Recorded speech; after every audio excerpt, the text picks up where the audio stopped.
What's going on, y'all? So listen. What's going on, y'all? So we are back again for another episode review of Greenleaf. Okay, I will say this Greenleaf episode, season 4, episode 3, what's it called? Visions and Dreams. All right. They gave us a little bit of a break, a little reprieve. Oh, girl, get your words together. Reprieve, okay? You know, they calmed it down with the drama a little bit, but it was still just as good. And see, this is why I like this show because it gives you an even amount of oh damn, type of moments or whatever, and then it'll pull you back, but still have you enthralled. You know what I'm saying? So look, girl, if we did not and could not stand Charity at the offset of this season, if we only tolerated her, see, Charity makes me so mad. Charity showed no development, maturity, or anything. Charity is the type of person that you would think after all these years and all the things that she's been through that she will learn from those mistakes, learn from those lessons, and progress. Okay, do not make the same mistakes twice, or try to go another way. Something like that. That's to the good of things, okay? Charity is regressing, all right? She's regressing into a freaking spoiled teenage brat, okay? A grown woman acting like a preteen, a spoiled preteen, okay? And I am so disgusted. Listen, girl, we was here for you. We felt a little something season 1, part of season 2, you know what I'm saying? Oh, they was treating you like the little, third, the middle child, okay? That middle child syndrome was coming out. They weren't really listening to you. Then you had to go through your stuff with Kevin, okay? When Kevin gonna pop back up? Because I need him to pop up and start some drama with this bitch. Because she's starting too much. She doing too much, okay? We fell for you then. Just a little bit, you know what I'm saying? Because the way that whole thing spurred off on you, that wasn't right, okay? Kevin should have said something. We knew that, okay? But he was still finding himself. But then, this whole route that you taking now, girl, no, okay? Like, I'm just, what is going on? Anyway, let's just go. Let's just get Charity out the way right quick since I'm talking about her. Charity, this episode, Grace was in Phoenix. And Charity is, trying to figure out what's going on with the music thing. She's coming back on as the music director, choir, whatever freak that is. And what's the music director guy that is his name, Calvin or whatever? Y'all know which one. He was there. And they was listening to the music, I guess the theme song. Hope and Harmony got a theme song, okay? And they said that this song be played each and every Hope and Harmony church. Now we was listening to when the episode went off last week before Grace went on the phone and called AJ, or AJ called her. She was looking at one of Judy's Whitmore, which is Bob Whitmore's daughter, sermon, okay? And it was just as dry. It was just as dry, girl. Listen, no, gentrification all up in this, okay? It was like, when you put seed, you don't, it's like, it's like, it's like making chicken and not putting any type of seasoning on it, including no salt, no pepper. And white folks love salt and pepper. I'm sorry. I'm sorry for somebody getting your feelings, but y'all know, we look at all these cooking shows, what's the two main ingredients that they put on the food to season it, no matter what it is? Salt and pepper, okay? Black folks, we do that shit too most time, but mainly we see that with the Caucasians, okay? And so I was like, girl, what is this? Juti? Okay, Juti, what is this? And then the song, it was just like gentrification of the gospel hymns. I don't even go to church, but I do know some of them songs, and some of them songs really do be like hitting you like real hard, you know what I'm saying? And you just, you feel it. It evokes emotion, that just make you want to say, amen. Hallelujah. Okay? But you listen to this song and you like, girl, what the fuck is this? Now, see, we was with Charity when she was on that part. Okay? Now, see, Charity then took it a step further. She done sent Lil Judy email, okay? And she was like a little nasty email basically saying, we're not going to use this song, okay? It is what it is. Dead it, okay? That's Bob Whitmore's, your boss, the head of this organization, That's his daughter. It's not gonna work, okay? And of course, she comes across Corinne, and Corinne got a little attitude because everybody's keep fucking with her. She don't like Phil. Phil came up to her demanding her to do something. Charity all up in the business trying to get stuff out of her. At this point, Corinne is about to reach her top, okay? She's about to pop, all right? And Charity being very condescending, trying to see where Grace at. Where Grace at. Okay, the bitch in Phoenix. Why she in Phoenix? Girl, I don't know. You want to call her up and see? Girl, no, it's okay, cool, whatever. Go about your way. I said, girl, if you don't get out of here. So Phil come up in there trying to cuss Charity out in the Christian way because of the simple fact that Judy hit him up talking about she got that email from Charity about the song, and they going back and forth about the song and all this stuff. And he's basically saying, that's his daughter. That's what's going to stay. Bob got control over this. This is what's been happening. Ain't nobody finna come in here and change nothing. This ain't the Calvary Church that you knew and loved before, okay? This is Hope and Harmony's connection, okay? Junction, what's your function, okay? That is what this is, you know what I'm saying? And so at this point, Charity tried to smooth it off and was like, oh, so you want to do all this? But tell me this, why is Grace up in Phoenix? Oh, so Grace in Phoenix. Whole move and whole tone change, okay? And I was just like, you know what? He told her to grow up. I was like, you know what, Phil, I ain't never been with you on nothing, but when you said, bitch, you need to grow up, girl, you need to grow up, okay? That's what you need to do. And then he get on the phone and calling whoever trying to see, because I guess Bob Whitmore is down there in Phoenix. And they thinking that Grace is down there talking to Bob. But that's not the case, okay? Moving on from that, we're going to have to get off of Charity. Charity is a snake, okay? Charity is like, you have turned into other shit, okay? And I'm not understanding. Like, I seen middle child, Marsha, okay? The Brady Bunch, Dren and Marsha, I seen the middle child syndrome happen. But, baby, you doing a lot. You too old for this. Make your own path, okay? Dang.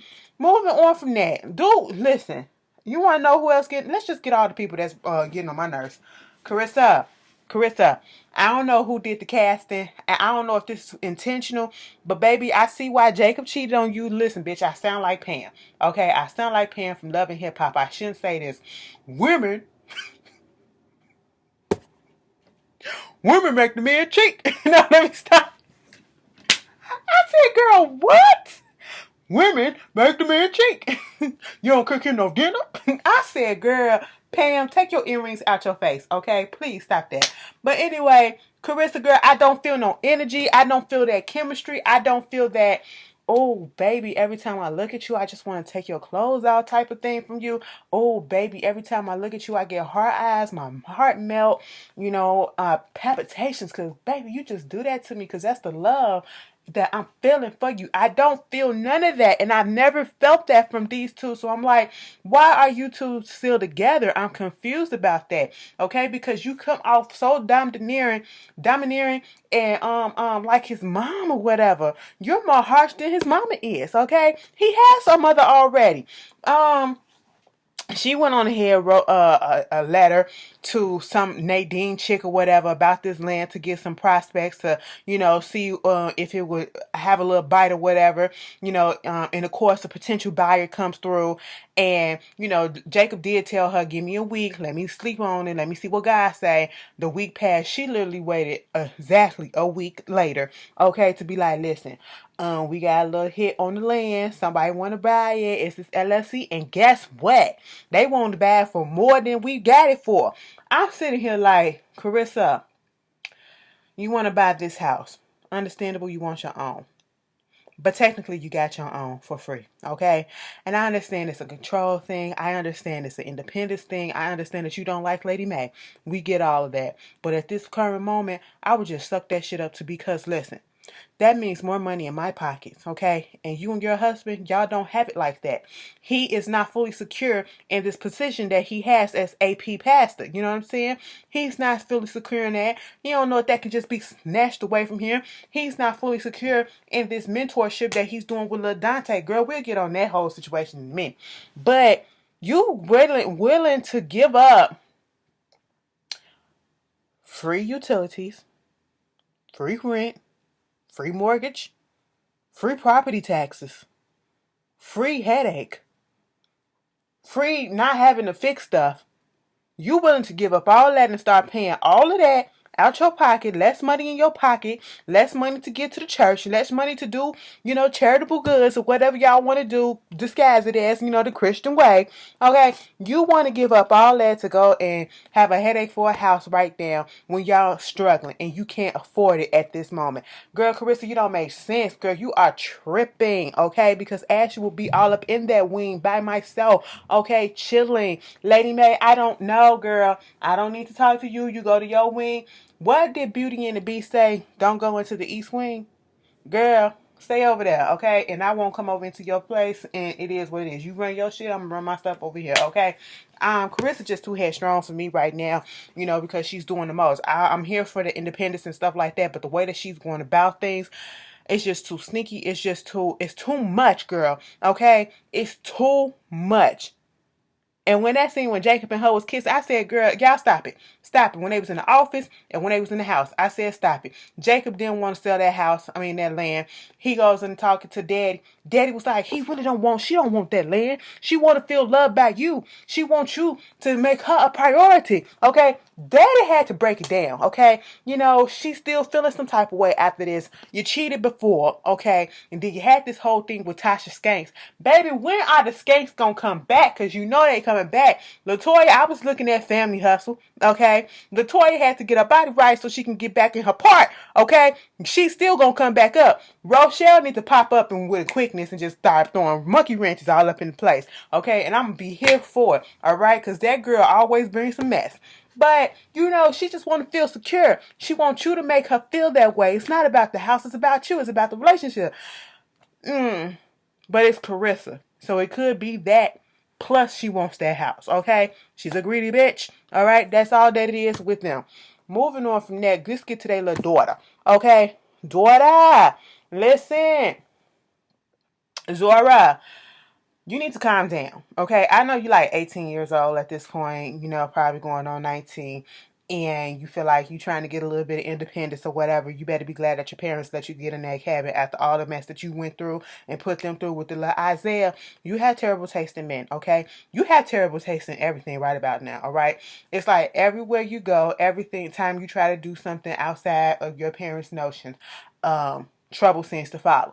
Now, baby, I don't know where they're going with the storyline with Zora, but I think I'm kind of here for it because I think it's going to be, girl, Anyway, so she trying to get all cute or whatever. That was a cute little outfit get up that she had on, to go see Dante. Okay, and I'm sitting here like, Dante ain't even all that.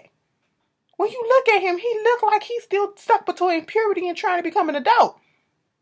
I said he got that baby face that you don't know. He looked 12 and 18 at the same time. Okay? You just don't know which one he is, And, she waiting in the office. Dante come up in there because he's supposed to be meeting Pastor Greenleaf and they kick in and all that stuff. And then this other chick comes in there. And she was like, this is Nikki and this is my man. Okay? I said, oh. She looked Zora up and down like...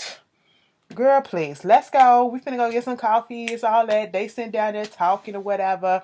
Jacob come out there, finally talk to him, and go talk to Dante. So Nikki and Zora talking, and Zora, she was like, so you still live at home with your parents? She was like, I mean, kinda. I mean, I got a little cabin that's on the estate.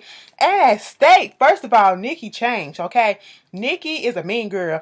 She look like she used to be a good girl trying to act like a mean girl now. That's what she gives me tease. But, bad girl that's really sensitive underneath all that shit. Yeah, that's what she gives me. Okay. She got to have a thick skin now that she going with a basketball player or whatever. Let these hoes know that you can't come over here and fuck with me and all that. So that's what she gives me, Because she was sitting there about to beat Zora's ass, okay? She was ready to go. She was on go already, you know what I'm saying? But that attitude changed up real quick. She was like, so you still living at home with your daddy and your mama? I mean, I got, this cabin that I stay at on the estate. Oh my God, an estate? You got an estate? Girl, let's go. I said, hold up. I don't know you. And no, you was just about to beat my ass. What you talking about? That's the flavor you was giving me. They go to the cabin. Next thing you know, they good girlfriends all of a sudden. Girl, Zora teaching her how to get her little baby hairs laid down like chilling and everything, use this rat tail comb, okay? And then you use this like this, and then you do the swoop like that. One day I came in the house, see my little sister. Where's she at? She not ready. Girl, these little teenagers these days. I I got one of them on my hand like, girl, I said, bitch, if I come over here, I'm ready for you to bring your ass out, okay? This girl is in the bathroom with her little toothbrush and stuff. I'm sitting here, I'm standing there looking at her like, so I got one of those. I said, child, and girl, I ain't having no kids. Bitch, if you don't bring your ass on, now let me stop. I ain't gonna call it a bitch. But girl, if you don't bring your ass on, anyway. And then they talking and stuff. And then they get into talking about how, Zora made some bad choices in men's and stuff. And he basically put her down, made her feel like she wasn't worth nothing. And old girl was giving her some like, they was vibing. Like, I feel you on that and you feel better. And you got to find your own or whatever. You don't need no man telling you this. You found your happy or you getting to your happy. I mean, I'm getting there. And she was like, that's cute. That's cute. She get a necklace. She all like this. And I was like, oh, chemistry. And is it me or was they about to kiss? And I said, oh, and somebody gonna say, oh, I don't want this lesbian stuff, and they put the gay shit up in there, whatever. But let's be real, okay? Let's be real. It's a lot of stuff that goes down in the church, and homosexuality is one of them that's being hidden, okay? And then sometimes, let's make it a little bit juicy for it to hit the family of the pastor who preaches against it. And not saying that they preach against it, but I'm just saying, you know what I'm saying? Let's throw a monkey wrench in the plans like that, because that's what happens, okay? That is real life. It ain't no agenda. That's just fucking life, okay? Some of y'all just like living under the covers too. And Dante came in and broke that shit up. I said, we gonna see how this is. I said, baby, I'm intrigued, okay? Lil Zora, you questioning yourself now? That girl woken up something inside you all of a sudden? Baby, I'm like, I don't know how Carissa look like she homophobic, okay? She look like she ain't here for the bull. All right. But anyway, hold on one second, y'all.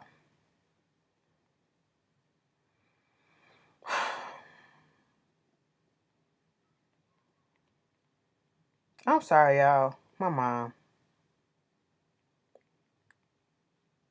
I always answer her text. Okay. Here we go. Done. Girl, because I swear she'll call me and I don't want her to call me doing the thing, so that's why that happened. But let's just get back on track. So that was that. Okay. Lady Mae, her whole thing is she gets wind that, we have this parishioner comes into the church. She's so frantic. Her name is Misty Williams, okay? And basically what was going on with Miss Misty, she had an appointment to meet with Pastor Greenleaf, aka Grace, all right? Grace is not there. Grace is down there in Phoenix. And so Phil overhears this and, he takes it upon himself to give her assistance and kind of find out, she was in that office with him for like 2 hours. Okay. So Lady Mae get word from this from, I guess, Corinne or whatever. And so she wanted to take it upon herself to go down there and talk to Misty. Okay. Because she just not here for Phil. And she don't want Phil taking on anybody else's stuff from the Greenleaf or whatever. And that's what he just did. He took somebody that Grace was about to work with, took her spot because Grace wasn't there. And truth be told, in this situation, it was not Phil's fault. It was Grace's fault because she dropped the ball. She didn't call. All right. Pastor Bishop want to go with her. Lady Mae went down there, Baby, Misty basically told her, listen, I don't want to embarrass both of us, so it's all too good. You know, what was going to happen was, my baby Denise, okay, she back on them pills, all right? And she back on them pills bad, okay? So we was going to do an intervention, and that's what Grace was going to do. She was going to call up in there. She was going to come with me or whatever. But since she can't have the decency to let us know, I should report this to the board. No, don't do that. Don't do that. I said, Misty, don't be no trick like that. Don't be a snitch, okay? You got Phil going with you. Lady May is trying to convince her to let me take the spot. And then, Misty was over it at this point. Misty was like, okay, we've been here long enough. Let me just break it down to you. We don't trust you. Okay? Even at the day with Lady May, we don't trust you. And I just didn't want to have to tell you that, I was the one who voted, one of the people, me and my husband voted for your ass not to be in the church, okay? Not to be the pastor. We voted against you because we don't trust you. We don't trust that you had no idea what was going on with Mac and those girls. You had no idea that he was taking money from your, little foundation and paying these girls off. You can't tell me that you have no idea. But I didn't. And that's very hard to believe that you knew nothing, okay? And so that's why I said I didn't want to embarrass you. So Lady May gets into her feelings. She's going there, talking to Bishop about it. And she was like, a part of her did know. You can't tell me that she did know. See, the thing, and that's what was making us so angry with Lady May when the whole thing started coming out. She had some inclination, okay? She may not have, a confirmation, a firm confirmation, but she knew something was going on. She knew something was going on because the same stuff had happened to her, okay? And because it was her brother, she was turning a blind eye on purpose, all right? And so, she had to talk to Bishop about that. And I thought it was, well, we'll get to that. So let's just get to Grace. Grace down there in Arizona trying to play around with AJ and get him on her side, or, trying to see what's going on with him. Let me tell you something. They started this episode off so freaking rude, okay? AJ, now I get it. Abandonment issues, mommy wasn't there. They put me up for adoption. Adoptive parents probably didn't do nothing. He probably going through the system and got into some bad homes or whatever. The boy acts like he has PTSD because of something that happened either in his childhood, being in jail, maybe he was on drugs. I don't know, because he walks and talks like an addict, okay? But you can see that it's something so much deeper going on, that he's conflicted. Like, his spirit is conflicted. His spirit is broken and everything. And I feel bad for him. He's having a hard time trying to let Grace in, and that's understandable. But I said, nigga, you ain't gotta be so damn rude. You gonna give me the money or not? If you're not gonna give me the money, you can take your ass back to where you going. I said, oh, okay, and Grace see the place that he's at. It's like this little rehab halfway house or whatever. And two of the people there almost got into a fight, and this changed her mind. Like, we're gonna go ahead and find you an apartment. She trying to find him an apartment, and they find a good one. And then a lady come out there and said that the owner don't want him there just because he got a record. He just got out of jail and all that stuff. Grace thought she can throw her little weight around. Can I speak to the owner? No. I said, oh, okay, lady. You ain't have to be rude with it. Grace was like, you know what? I'm gonna be down here with you, and we gonna find an apartment for you no matter how much it takes, okay? Because at first she was about to go back home, but she was like, no, and we get his story about how he got locked up this time, okay? Because he was doing some little burglaries, and he robbed a home so he can get something to eat. And what got him caught up is the fact that he fell asleep in the home because it was cool. They're down in Arizona. It's hot. And, I basically, he's been living on the street. He's been on his own. And he just needed some shelter. He needed to feel safe. And he got caught up because he went to sleep. There you go. And so, of course, Grace felt bad. And then while in the process of doing all this stuff, we think that, AJ and Grace are about to really start connecting just a little bit. Like, he's inching to let her in, but not all the way. We know that it wouldn't be reasonable for him to just accept her with open arms, because, he feels abandoned. Like, you gave me up, and don't you feel bad about giving me up? And the first time I came to talk to you, and you ain't want to see me and all this stuff or whatever, couldn't even tell me about Sophia, my sister, and all this shit, whatever. She had to calm him down on that. she gets a call from Lady May telling her about the whole thing with Misty, and she was like, oh man, okay, so now she got to choose whether or not to come back to Calvary and fix that situation or to stay with her son. She chose to go back to Calvary. He is upset, and it's understandably so, okay, but that's a tough decision to make, all right, because Grace is, in a sense, living a lie, or not telling the whole truth. Yes, she's living a lie because nobody knew that she was pregnant. Okay. And how would that look on her? They already got this issue going on with the church trying to get it back.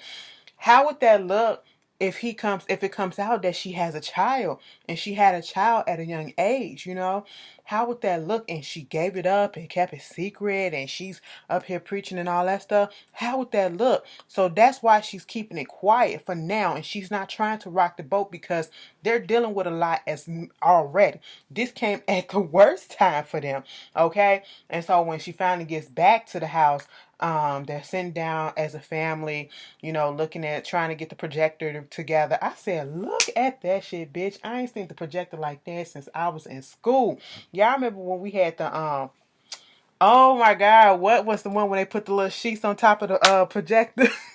That's old school. That's grammar school. That was like second, third grade. We used to do shit like that. What else was going on? So they looking at stuff, and then one of the first pictures was of Faith. Now everybody's down there. Jacob, Carissa, Zora, Charity, Grace, Bishop. Where's baby Winky? Was he asleep? The little boy, Jacob's son, was he asleep? I hope that's what it was, because he sure enough was missing. And they stuck on Faith, and Lady May was like, just leave it here for a second because it feels good to have everybody together, meaning her presence is there and she has her kids there too, the rest of them in their living body, And so having Lady Grace say this, it struck a chord with Faith, not Faith, it struck a chord with Grace. And she calls AJ at the halfway home. First of all, the guy who was working the counter, sir, if you don't want to be at your job, go find another job that you enjoy. Because he answered that phone like, hello. Hi, yeah, is AJ there? Give me a second. I said, ew. What time of night is it? Is you tired? What's going on? I just didn't like that. And AJ get on the phone and he was like, yeah, hello, who is this? I said, AJ, you gonna have to I know you've been locked down for a minute and you probably had to talk to these niggas like niggas, you know what I'm saying? But you need to your phone voice has to be a little bit more better than that, okay? And you just a little bit too much rude for my liking, okay? And she was like, hey, it's Grace. He was like, didn't I say I don't want to speak to you? Listen, I want to bring you home. I said, no, Grace. No, Grace. Grace, I know you're trying to do the right thing. This boy is going to be some problems, okay? But anyway, that was Greenleaf. You guys tell me what you felt and what you think going to happen. Do you think that AJ is on the up and up? What do you think is going on? Like, what do you think is going to happen in this episode, baby, in this season? Oh, it's good. I'm liking it. Y'all tell me how y'all feel. And do not forget, and congratulations to Queen Sugar, because we are getting a new season. Yes. I get to see my boo up in there. Girl, Tegan, I love a bitch that just take charge and tell me what the fuck to do. Girl, okay. Anyway, listen. American Horror Story comes on tonight. Tomorrow night. Look out for that review, okay? You don't have to ask. Y'all should already know. You're going to get it, okay? But I will see you guys later, okay? Peace. One more thing. I forgot to say exactly why the episode is called Visions and Dreams. Because Lady May had a dream that she was like an art gallery or something. And they heard some screaming or whatever, and they go over there and they see Bishop with some scissors and had cut through a picture of Christ, and so they was trying to figure out what that was, and that got him upset, because she told him, you need to apologize to the church about everything that's going on, and he said, listen, I ain't gonna do none of that, okay? So after that meeting with Misty, she comes to the realization and said that dream, it wasn't about you, it was about me. Okay, so that's why it's called Visions and Dreams. All right, I didn't want to forget that. So there you go. Somebody gonna put it down in the comments and be like, you didn't watch the video to the end. There you go.